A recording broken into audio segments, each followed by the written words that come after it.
My trial was crazy. We all opened that book, and I know that this is against the rules of trials, but we all looked at each other and laughed because we were so shocked. My teachers kind of said to me, the HSC isn't going to be like this. They're not going to spend their time sitting there for half an hour trying to decipher what you wrote like it's a code. How many hours were you studying in the lead up to the HSC? How did you prepare and approach that? What about length of essay? People always ask, how many words do your essays need to be? I'll be honest, probably almost up to 2,000. What's up everyone, it's Johnny from Jeddle and we're back with a brand new interview with a state rank achiever. We've got Victoria with us today, so very excited to have her on. This is the first conversation we're doing, coming on the back of the 2024 HSE. So Victoria, welcome to the channel and thanks so much for being here. Thank you, it's my pleasure. I'm happy to be here. Yes, very keen to unpack your kind of strategies and your processes in terms of how you did so well. And just to give you a proper introduction, Victoria here for everyone listening, 8th in the state in English Advanced and 10th in the state in English Extension 1. So that's actually remarkable to get a state rank in both of those Englishes together. So very rare and very keen to hear how you approach both of those and how you actually accomplish that. And in terms of your overall performance, an ATAR of 99.4. And then for those wondering about those English marks, your HSC mark for English Advanced, 99 out of 100, and a perfect 50 out of 50 for English Extension 1. We'll get into all of that. We'll figure out how exactly you got those marks. But perhaps a good starting point is, what did it feel like on the day that you saw those results? I think it was, well, I woke up and I kind of got the text when I woke up that said all your results. Obviously the HSC doesn't come out straight away. And I didn't really think, honestly, didn't think too much of it. I thought, okay, that's pretty good. But I never thought a state rank would be possible. I thought, oh, only people that get fully like 100 and everything can get a state rank. So that was quite good. But then I think when I actually opened my HSC, that was another kind of shock. And then we had a morning tea kind of thing at school. It was going to the morning tea and realizing all the English teachers were coming up to me kind of saying like, Tori, what's going on? And I didn't really know until kind of the Sydney Morning Herald came out and I searched my name up and it just popped up and I was like, wow, that's really cool. I didn't know that that was possible. I didn't know that I could do that. But it happened and it was a big shock, but kind of also a reinforcement of the work that I put in kind of paid off. That's so exciting. And was that a goal of yours to get a mark close to 99 or 100 or even get a state rank? Definitely not. I think I had some self-doubt, which is definitely not a good thing going into the HSC, and I never kind of thought that was possible for me, especially because my rank was a little bit, it wasn't the top, like it wasn't number one. So I never really kind of thought that was an achievement that I could be aiming for. But then when it kind of came out, I was like, okay, that's pretty cool. Yeah, and a lot of people think if you're not rank number one going into your HSC exams, that rules you out of contention of getting a really high mark or of getting a state rank, in fact. But you were saying before, just before we started this, that you were ranked something like 4th in English Advanced and even 5th in Extension 1, and then you went on to do the best in your cohort. So how does that work? Hey everyone, it's Johnny from Jeddle, and if you want to check out state rank examples, Band 6 analysis, step-by-step guides to constructing the perfect essays, craft of writing pieces, whatever it is that you need for your English exams, then go to jeddle.com. We've put everything in one place for you so that you don't need to look any further to get everything you need to succeed in your exams. And if you want to submit a draft and get expert marking, or you want to use our marking tools to get specific suggestions on how you can improve your essays, your creative writing pieces, anytime, anywhere, make sure you sign up to Jedi. It's less than $10 per week. I was quite shocked with that as well, actually, and I never knew that was kind of possible in a way that I thought everyone that got a state rank had to be first in their school. But I think it was kind of just the fact that over the trials, you kind of get a gauge on how you go in those big kind of exam settings. And then it's kind of working from that and knowing what to improve on. Because kind of in the trial, I obviously didn't get a 99. I didn't get an 100 or anything like that. But I knew what I was good at and I knew what I needed to work on. And it was kind of just building from that into the HSC, and improving kind of the creatives that I did, the essay that I did, just to make sure that they were top notch going into the HSC, and being able to kind of, something that I find that is very tricky is being able to adapt. And that's something that takes a lot of effort and time, in trying to practice, not only practice, but also then actually put it down on the page, and kind of think it over. And I think that's something that really helped me, just trying to adapt my essays, trying to adapt my creatives, and kind of making them broad, but also nuanced in a way that I was able to kind of fit them into any question. Yeah, I'm really keen to come back to the adaptation because I always get Yeah. questions about what are the best ways to do that. But before we get there, perhaps we zoom out a little bit and we go back to your general approach for preparing for those sections of the English exam. 5 sections to complete. You've got all those internal assessments as well. What was kind of the secret sauce there to preparing? Everyone always asks about memorization. How many drafts do I need to have? Do I need to have like 5 different drafts for 5 different questions? What was your general approach in terms of preparing for each section of the exam? And maybe we just start with the essays generally.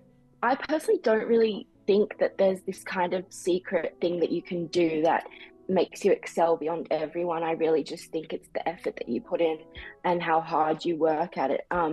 English definitely wasn't my strong suit going into year 10, year 11. I kind of made that improvement over time. I always was a reader. I was an avid reader, but I never had that kind of writing skill that I needed. But in terms of kind of preparation, I'd say for the essays, the first thing that I do is find something that interests me about the poems, the book, the play. And something that I know that I can sit down for like 15 hours and write about. And that's something that I think is really interesting in the way that someone builds a thesis, and kind of finds this common thread, especially if you're kind of doing multiple poems. There needs to be a common thread between the poems. And obviously the author would have had a common thread, like there would be something that they kind of reoccurringly write about. And that's kind of based on the thesis, and that's kind of what I did for the thesis is, and mind maps really helped actually, kind of writing my ideas, thinking how they may link together, how I can talk about them in paragraphs. And then it would kind of just come up to writing. I probably would write one really great essay that I loved for each module, and maybe another, like two different options. I think for common mod, I probably had about 3 because those can be really broad. But then it was about the quotes. So the quotes, I think I probably had a few extra just to insert in case it was a character question, say for mod B, and making sure those quotes not only, it's really tricky, making sure those quotes not only fit the essay that I had, but were also broad enough to fit if they throw me like a curveball question in the trial or the HSC. I think that's really how I kind of approach my essays. Obviously, memorization is a big key factor, but I personally didn't memorize my essays to the full extent. I wouldn't memorize every sentence. I'd kind of know what my thesis is, know the points I'm talking about, and be able to explain them. But I think the most important thing is when people memorize the essays word for word, they are quite stuck to those rigid kind of boundaries that they set for themselves, and they're unable to adapt to a question. Whereas if you kind of memorize it fluidly, you have that kind of building space to keep looking at the question, keep it beside you at the exam, and keep looking back and kind of remembering not only your essay, but recalling the question. Yeah, that's a really good point, and it's a hard balance to find in terms of the memorization and putting yourself in a position to adapt. So maybe zooming in on that for a second, in terms of kind of memorizing effectively or learning your essay effectively, how did you go about that? Was there a point where you just written it out so many times that you did in effect know it really well? Because a lot of people would be listening to this thinking, yeah, but how do I start the next sentence and how are you going to get all those words down in time? Like you need to be very fast on the day. So is it a question of how you go about memorizing in terms of word for word, sentence for sentence, which you're saying you didn't do, versus just doing a lot of practice, writing things out a number of times so that you in effect have memorized it? How did you go about optimizing the speed on the day to still recall a lot of your materials, like sentence starters and things like that? Yeah, okay. Well, first off, I had a big whiteboard that I'd look really silly walking around the library with underneath my arm. And that was like my best friend for the HSC. So I had my whiteboard and I looked at my computer, which had the essay written down, and I'd look at the thesis. I'd read the thesis multiple times and see how I write it down. And it's not going to be the exact same. Like, obviously, your mind is going to be photogenically perfect, but it's about kind of getting the general gist. And I think it really helps if you, like I said before, kind of write a thesis that you're interested in, that you're passionate about, because it isn't like a ball ache to do it. It's not really a burden to kind of memorize a thesis because you're kind of interested in it. It's like, oh, well, I wrote this myself. You should be proud of the work that you did. And therefore memorizing it isn't too bad. And that's kind of the positive mindset I had going into it. So I think it was kind of just memorizing kind of the general gist. Obviously the quotes you need to memorize perfectly. That's kind of standard, but I think it's more of a puzzle game in the way that you need to make sure you know how you're using your quotes, and kind of what paragraphs they're going under, what your key analysis of them is, and if there's any other key analysis that you can kind of switch over for the question. For me, I know I'm kind of saying this a lot, but it's just really about understanding, and that might be different for someone else. Someone else might find it easier to just memorize a full essay perfect word for word, whereas for me it was more about understanding my thesis, and understanding the things I was talking about, and the analysis I was talking about, because then it makes more sense for you and that makes it easier to adapt if it's really condensed in your brain, kind of thing. Yeah, that makes a lot of sense. So, and that's the correct way. That's the ideal way. I shouldn't say correct, as you say, because everyone is different. If you can have an understanding-based approach where you really understand the point that you're making and you understand the text really well because you've put in the work, then that is going to make it far easier for you to, number one, remember the key points, the quotes and everything else, but also adapt to different questions because you actually have that core understanding. So that's a really good point. I'm glad you raised that. What about length of essay? People always ask, how many words do your essays need to be? So can you kind of debunk the myth that they have to be 1,500 words or 2,000 words? How did you approach, maybe yours were. So how long were your essays? And just give us the actual number if you can. Oh, the actual number, I wouldn't know, but I'll be honest, my extension essay was probably almost up to 2,000. Everyone's like, and I know, no, I swear, this is like, you're not going to be able to write that. I didn't write that in the HSC. I didn't write that, but I think it's just about having more than what you need. And like I said this before, to not only adapt, but to have the amount of quotes that you need to fill a specific question that they ask. And also, I think for my extension 1 essay, if I'm looking at extension, for example, that was my favorite essay I loved that essay. So the writing process was not really that difficult because I just loved the concept I was talking about, and that's why I could write on forever about it. In terms of advanced though, definitely weren't as long.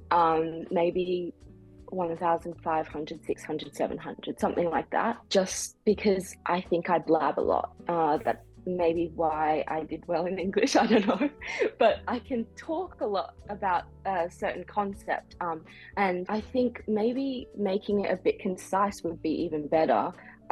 Definitely going over kind of 1,500 words is not ideal, so I don't think people should listen to me with that. Well, that's what you did, right? So do you think you actually got all that down? Like, you're just a very fast writer? Because most people could not write that in 40 minutes with a new question. Yeah, I actually, in the trial, I had a lot of issues with my handwriting. There was comments all over my kind of creatives and essays going like, handwriting, I can't read this, like underlining all the words that they don't know. And I was very worried about that. And my teachers kind of said to me, the HSC isn't going to be like this. They're not going to spend their time sitting there for half an hour trying to decipher what you wrote like it's a code. But then I don't know what happened. I think my parents made me really conscious about it because I wrote in front of them and they said to me, Tori, what is that? Like, it looks like a squiggle. I can't read anything. So I really had to start defining all my letters. that took more time than me writing squiggles. And obviously, then I wasn't able to kind of put everything down that I wanted to say and that I had kind of pre-prepared in my essays. I think the main thing is, number one, obviously writing fast. That's kind of a condition of the HSC. You only have a certain amount of time to write a certain amount of words and have time to kind of say what you want to say about the question. But I don't know, I think there's a certain aspect of it where if you're doing it concisely and you're getting to the point easily, that's also kind of another way that you can go about it. And it might not require extremely fast handwriting. But yeah, time constraints is very difficult, I must say. But I think also practicing under time constraints is the best kind of way. Absolutely. And so for you, it was a matter of having this kind of base, perfected essay that you more or less knew word for word, or rather, you knew the essence of throughout, even if you didn't memorize it word for word, and then you would go into the exam with a question, and then are you kind of like dispensing with certain parts of that, 1600 draft that aren't relevant and putting in the quotes that are? Like, how many choices are you making on the day, and how many things are fixed on the day where it's like, I'm almost definitely going to write this kind of topic sentence versus I'm going to put in this new quote, get rid of that paragraph? Like, what did that look like for you on the day in terms of making choices to keep and remove? I think there's definitely a kind of way that you need to start by looking at the question and then kind of making a plan.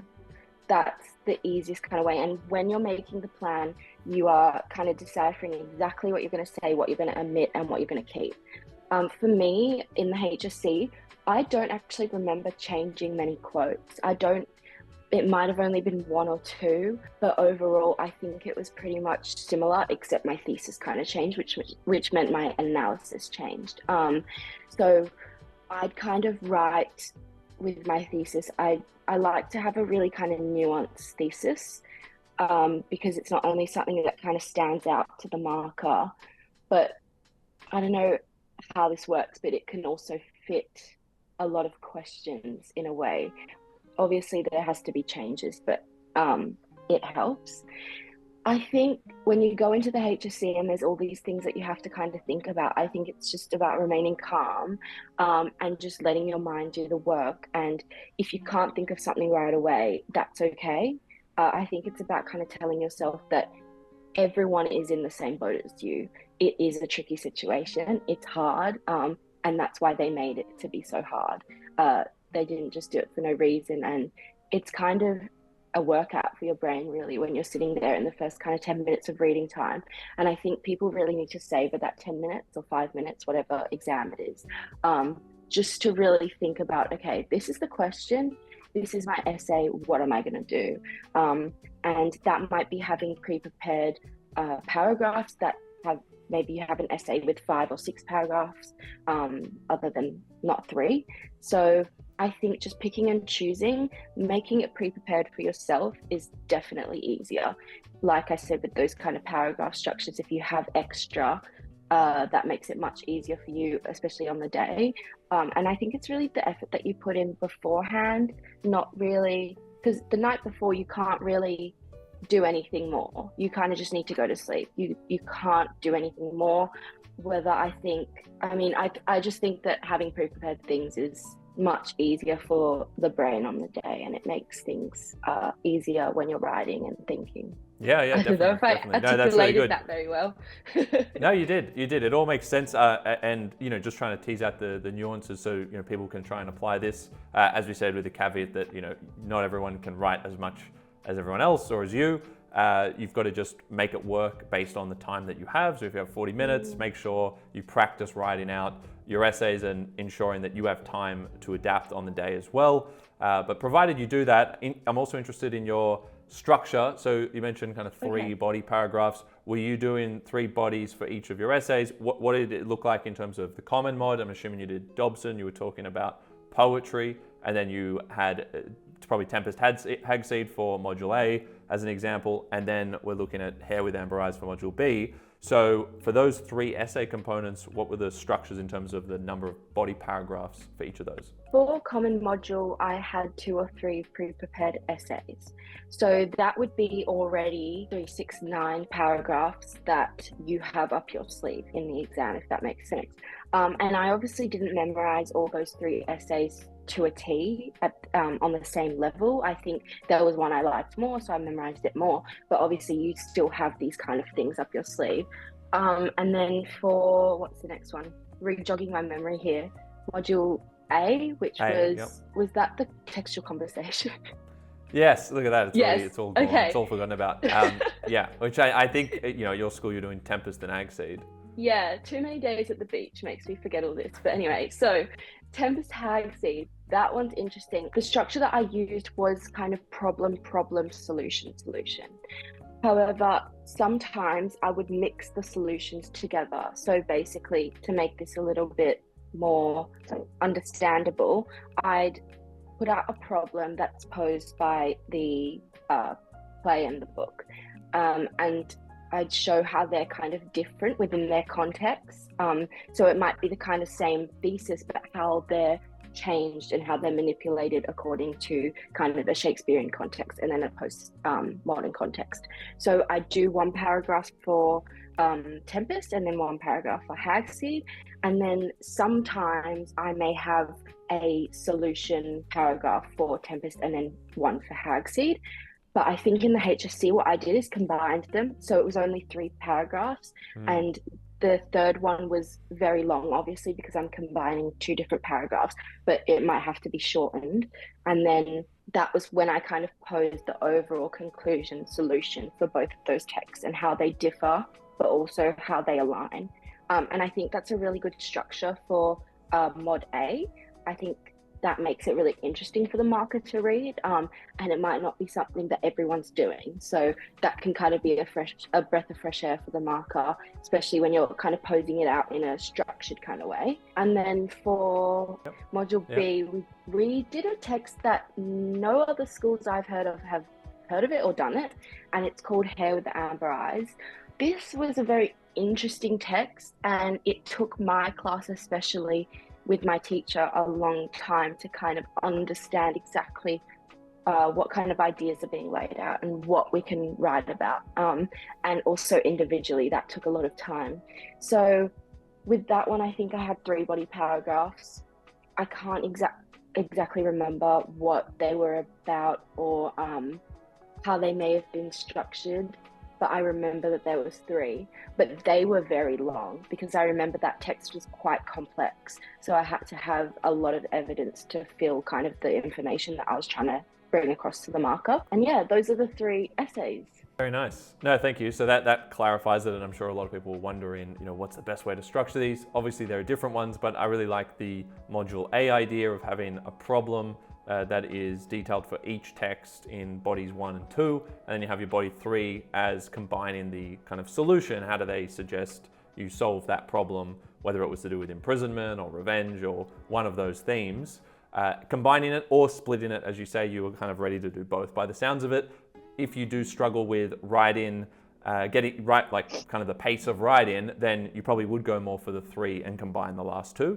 That's for people who are slower writers. I think that's a really good idea. But otherwise, I really like the problem solution. I always say that's a great way to kind of frame any essay in terms of problem, the consequence of that problem, and a possible resolution that is explored. So that's really strong. Another pressing question that everyone's always interested in is, how many hours were you studying in the lead up to the HSC? Okay, so I think it was kind of me waking up at about, my dad was very lovely and he would take me to the library every day. So I'd probably wake up at about 7 or 6:30 and be at the library by about 8. And I'd do 8 to 8 or 8 to 9 because I think the library closed at about 10 and I didn't want to be there too long because obviously you need sleep. So I think it was like a 12-hour day.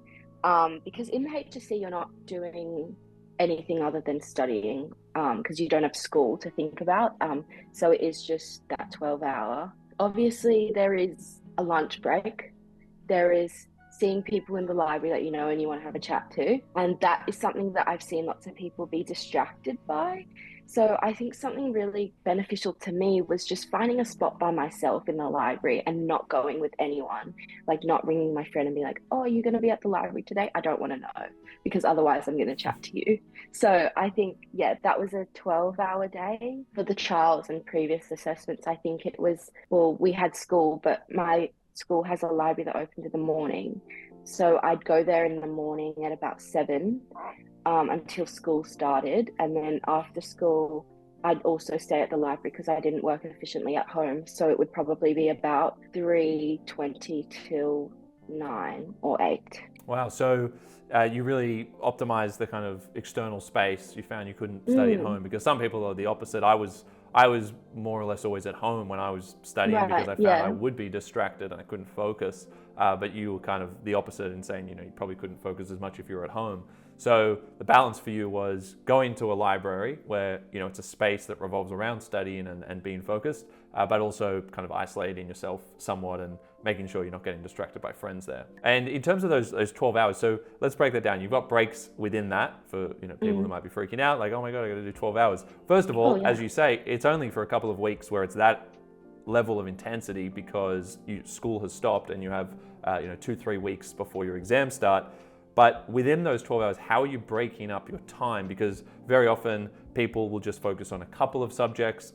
Other people will do lots of subjects. They treat it like a school day. What was your approach in terms of the number of subjects that you were focusing on each day? I think I would be one of the type of people that did less subjects in each day, really kind of nailing down like 2 or 3 subjects in that day. That is definitely a difficult kind of approach, especially because we are required to do such a wide amount of subjects.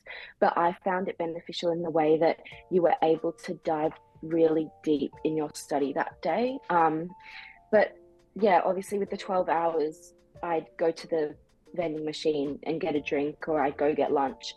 So it's not me sitting down for 12 hours on my computer or anything like that. And I think breaking it up into maybe 3 subjects, I think I would make a list I had like a little note list on my laptop, and I'd write down what I wanted to do, and every day ticking it off, it's quite it's quite satisfying seeing all those things being ticked off, and being able to close the tabs on your computer. That's a very accomplished feeling, I must say. But yeah, I think it was the 2-3 subjects mainly. If it was English, it would be either writing my essay or consolidating my essay, memorizing my essay, changing my essay, those kinds of things. And obviously practice papers was a big thing. I think practice papers would have come in a bit closer to the HSC though, but I think throughout the year, doing practice papers from the end of year 11, so like the term 1 of year 12 in the previous year, I probably would have started doing my practice papers then and all the way through. And there's some really great resources online that you can find other schools kind of trials and that sort of thing. And just chipping away at those really not only consolidates your understanding right before the HSC or right before the trial, but it's kind of a process where your mind is getting used to these kinds of questions, you know what's coming, and you kind of know how to decipher the poems or the big long text that they give you. And that's basically just for Common Mod, but for other subjects as well, it's beneficial. Yeah, very nice. And that's English. So we've kind of emphasized that the key to English is doing a lot of preparation, building those essays, learning the core materials, understanding the text really well, and of course doing practice papers to adapt to different questions. What about your other subjects? So if we just look at kind of a standard day in the life during that pre-HSC period, you're doing this long day in the library, you get there. How do you think about structuring the day in terms of which subject you're going to start with first? And then aside from English, let's take maybe history and another subject that you really focused on.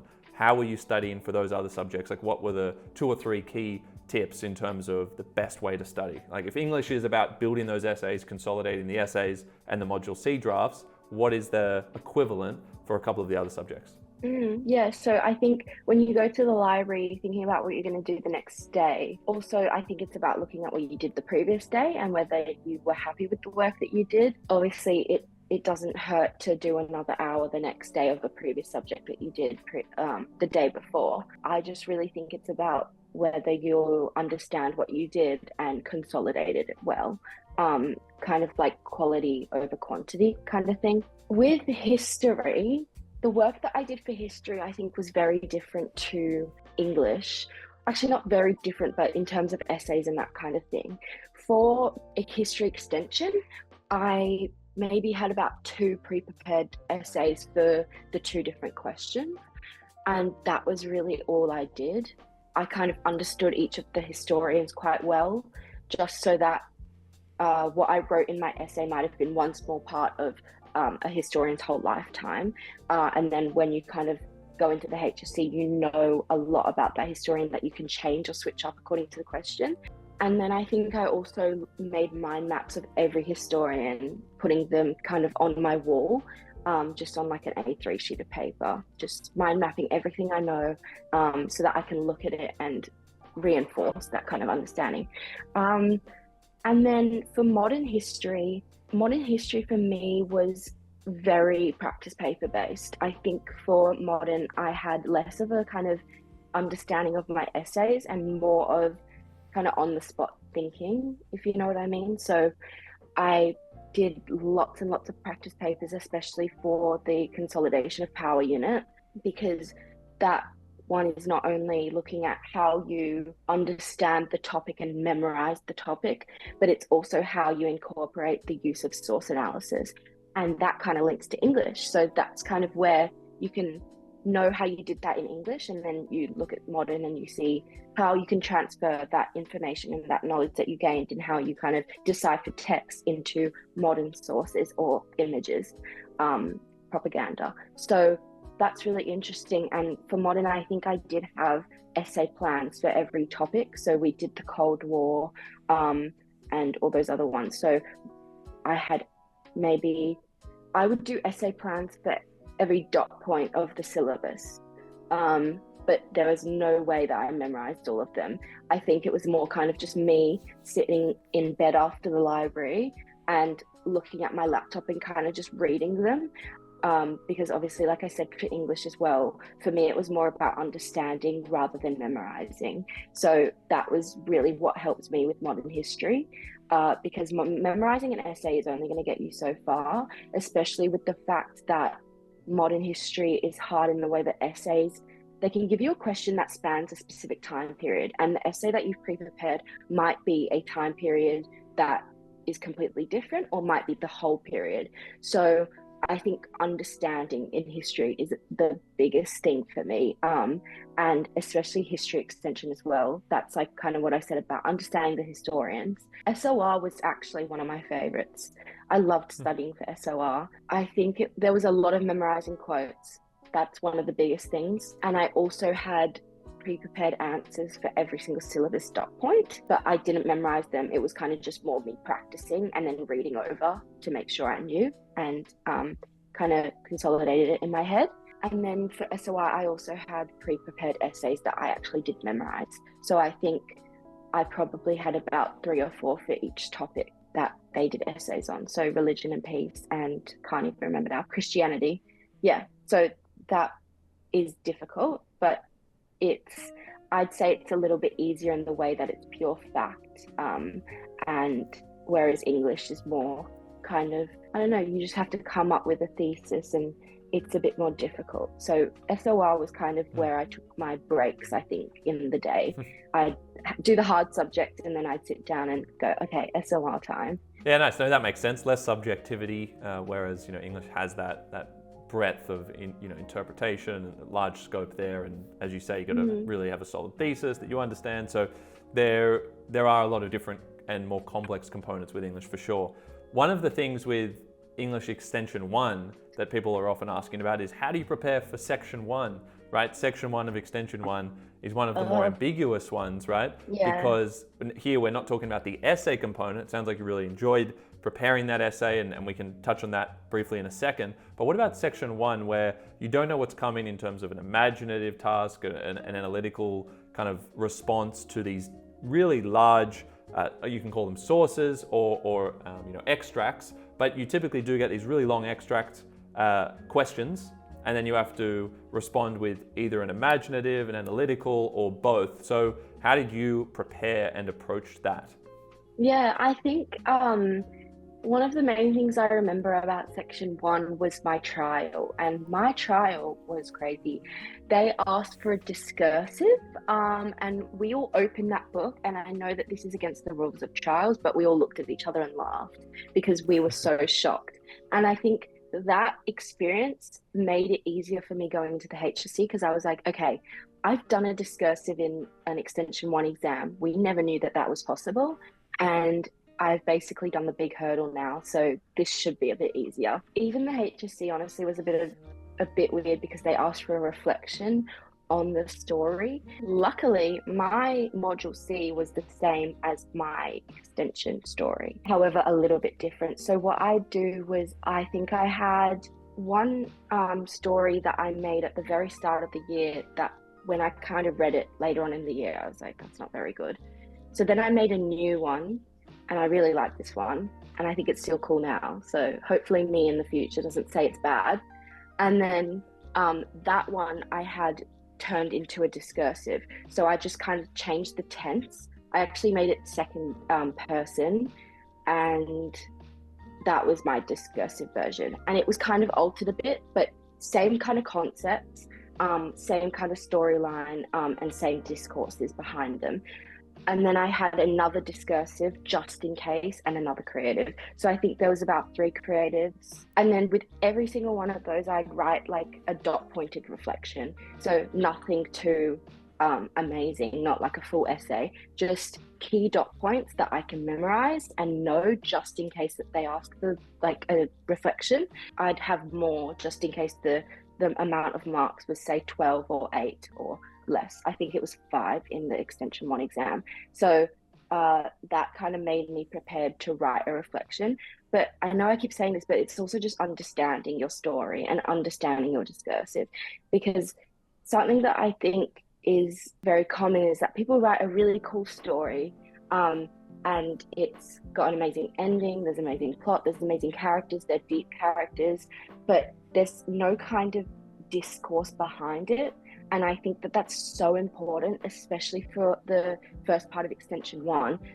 That is really important. They need something they need a story that has a wider idea than just the words that are written on the page. So for me, I think that was, I connected back to my Asian culture and I wrote kind of a ghostly story about the disconnection of culture, because I am part white, part Asian. So something that also resonated with you is quite helpful, because then you're interested to tell the marker about your story and tell the marker about you as a person, but indirectly.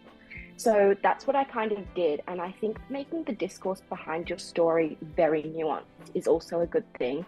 Maybe making it a little bit philosophical is quite cool. I think that that makes it a little bit more interesting for the marker, and you can also adapt that to any kind of question if you really are interested in it, if it's personal. And yeah, I like taking philosophical approaches. So for me, that was kind of the idea that dislocated culture can kind of haunt you. And I made that in the form of a real object in my story and in my discursive. So yeah, that was pretty cool. So something that you love, writing about something that you love is very important. And I found that especially helpful because the one that I said before about the creative I wrote, how I said it wasn't very good. It was about a culture completely detached from me, a character that I didn't resonate with, and a storyline that I found almost, because I didn't resonate with it, it was almost false in the way that I wrote. And I just, reading it before the HSC and before the trial, I just didn't think it was good enough to be able to manipulate, because I didn't understand it well. So yeah, I think that's really important for the first part of extension 1, understanding and having a discourse behind your story. Yeah, and as you say, like drawing upon personal experiences to create a more authentic voice and to help you engage more in the writing and the telling of that story.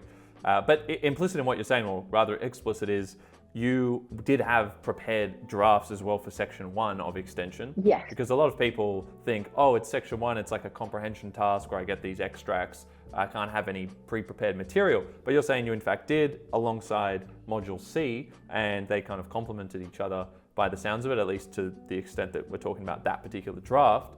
So I suppose that's a very important point there, right? Having prepared materials for section 1 of extension 1 as well. I think so. And I think even having the kind of, because they also might give you an essay, an analytical kind of essay. That one I was not prepared for. Didn't have anything really. All I had was theories and literary theories that I could draw upon. And if it was going to be that, I remember saying to myself, you just have to kind of wing it there, because I didn't really prepare for that. And I'm not sure how you can prepare for something like that, because the texts are so different every year that they do that kind of thing. So it's really difficult. But in terms of kind of the creatives, the discursives, yes, I think having a pre-prepared one is a very good idea. But also I think being able to leave kind of gaps in that creative, in where you can put in parts of the source that they give you, the extract, like the text that's above the question. I think I found that very useful in the HSC, just having those kind of gaps where it's like, leave this part open for the source or the text, just so you can fill it in and show the marker that you're kind of looking back at what they're asking you. And they obviously gave you that kind of text for a reason. You can't just look past that, and it will link to the question, hopefully.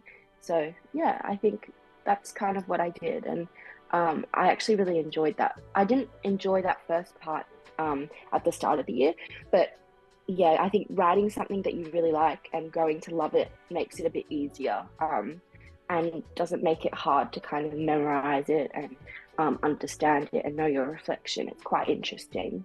And this point relates somewhat to what we're talking about before we started the conversation here, in that you were saying it was really important when you were picking subjects to pick subjects that you're passionate about. Just like when you write about a story or you pick a subject matter, be interested in it, right? To the extent that you can be. Some people are just not engaged with English or another subject, that's fine, but at least give yourself the best chance by writing about something that connects or resonates with you. So advice to students who are in year 12 or are going to soon be in year 12 in terms of subject selection, because we were talking about how you were very humanities focused, but you used to be more of science, maths person. Yeah. Quickly walk us through that, and what's your advice for students who are deciding on their subjects? I think everyone says this, but it's actually really, really true that you just have to pick stuff that you're really passionate about. Like, I know people reinforce that into me saying, oh, pick what you like, do what you like, but it's so true. And that's why people are saying it. I think in kind of year 8, year 9, year 10, I was very kind of maths orientated, to the point where I signed up for extension 1 maths instead of extension 1 English. And I was going to do physics. I was very sciencey. But then I think I had a switch in kind of year 10 or year 11 actually, I got this teacher, or teachers actually, the whole English department is amazing. Miss Starling and Miss McFadden, if you're watching this, they were incredible. Oh, and Miss Agatzi, who was my extension 2 teacher. They really made me feel passionate, and they encouraged me to do well. And that's where I think I found my kind of love for writing and literature, and kind of writing these essays, and where it wasn't kind of a ball ache, because I found it really enjoyable. But I think that's really similar with any kind of subject. If you love, I don't know, geography, do geography. People talk about scaling, people talk about I don't even know, just stuff that really actually doesn't matter. If you're doing a set of subjects that you love and that you know you can do well in because you're passionate about them, you're going to get a good ATAR. Like, scaling doesn't matter if you're really passionate. And I think that's kind of what I told myself with doing all the Englishes. People were kind of just saying that's a lot of work. Like, you're going to be a bit stressed, but really, it's not, because I love it. So yeah, I think that's the advice I give. There's no strategy. You don't have to be strategic about what you do. just do what you love and do what you find interest in, and then you'll be good at it. Yeah, it's great advice. And I'm sure Yeah. there are some students thinking, well, I'm not that passionate about any subject, or I'm not that interested in any Right. subject. Do you have advice for those students? Oh, I think maybe just kind of chatting to people and seeing how they feel about their subjects. I remember actually chatting to the lady at my school that overlooks kind of year 10s going into year 11 and the subjects that they choose. And I was stuck between all of mine. I was like, am I going to do extension one maths? Am I going to do physics? Or am I going to do extension one English and humanities? But I did do economics, which was kind of my other subject that didn't really flow in with all the other ones I was doing. But yeah, I think really chatting to people and asking them about their experience with the subject helps. Teachers help. If you know the teacher and you like the teacher and you think, yeah, I can get on with them for 2 years, that might be something that inclines you to do a subject. People definitely have different opinions on subjects. People might really not like advanced, whereas some people really love advanced. But I think that's just up to you to decide. And I think most schools also have that kind of period in year 11 where you test out a subject for 2 weeks and you have the chance to change. So that's definitely beneficial. But yeah, chatting to people, understanding the kind of syllabus that you're going to be learning for 2 years is really important, because you never know what they might throw at you, whereas you actually have this kind of list that shows you exactly what you're going to do, and seeing whether that might be something that you're like, oh, that's pretty cool, or I'd like to learn that kind of thing. I think chatting to people, understanding your syllabus, and if you actually really, really, really don't like anything, just give something a shot and you have a 2 week period to change it. Yeah, that makes sense. And I was going to say as well, the point about figuring out what you don't like is really important, because for people who aren't particularly passionate about anything, start by ruling out the subjects that you really don't want to do. Because very often, and this is just like when you pick a course to study at university or you pick a career path, people are like, I don't know what to do. Start with the things you definitely know you don't want to do, because people tend to have a lot more self-awareness around that. They might be thinking, oh, could never do science, but yeah, humanities I'm somewhat open to. As like, okay, we'll start going down that path, and then as you say, speak to people about it, understand what the course entails, and very often by ruling out a lot of the subjects, you'll be kind of guided towards a path that works best for you, even if you're not overly passionate about it. So I would start with ruling out what you don't like, and then also think about what you're naturally good at. And typically, when you're good at something, you're a little bit more interested in it, versus when you find something really hard, you become disengaged. So a couple of other things to look for as well. But Victoria, we want to obviously wrap up with some final advice for students watching this. Any other tips that you might have for students going through the HSC or going through high school, or even finishing now and they're kind of where you are at the moment? What advice do you have for people watching this? Yeah, I think a key bit of advice that I have, and that definitely helped me, is hard work can beat natural intelligence. And that's definitely something that I had to learn myself. Working hard, especially when you're at the end of school and you're in year 12, you've just got one last push. And that's something I always told myself, this is one last push, and it's going to be over.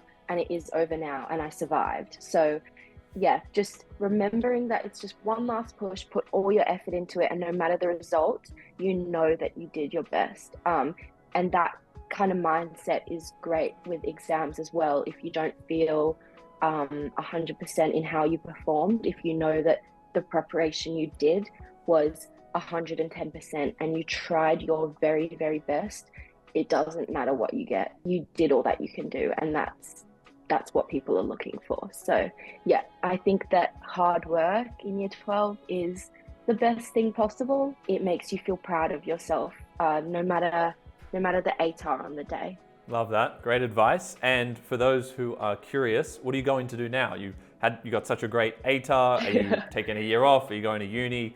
What's your plan for 2025? Yeah, I actually spent my trial HSC time preparing for my applications over to the UK, because my dad's from there, and I lived there for a bit, and I kind of want to go back, see my family and study there. So I got into a uni in Scotland called St Andrews, and I applied to a few other ones, and I'm waiting for those to come out. But I applied for English literature, so It's yay! exciting. It makes a lot of sense. Yeah, But yeah. that's cool. That's a bit of a different answer, and sounds like it will be quite exciting and adventurous. So good luck with your applications there. Thank I'm glad you. to hear that you are pursuing English as well abroad. Otherwise, thanks Yeah, so much for coming on. Really appreciate all no the worries. advice, and it's obviously top of mind. Even though, as you said, a few too many beach days, you're starting to forget the text and whatnot. But it's good for students to hear from a successful student who has that fresh perspective on kind of the best way to approach things. And as you say, hard work trumps all. So thank you for joining. Thank you, Victoria, for being on here and sharing Thank your words of you. wisdom. Thank you so much for having me. I really enjoyed it.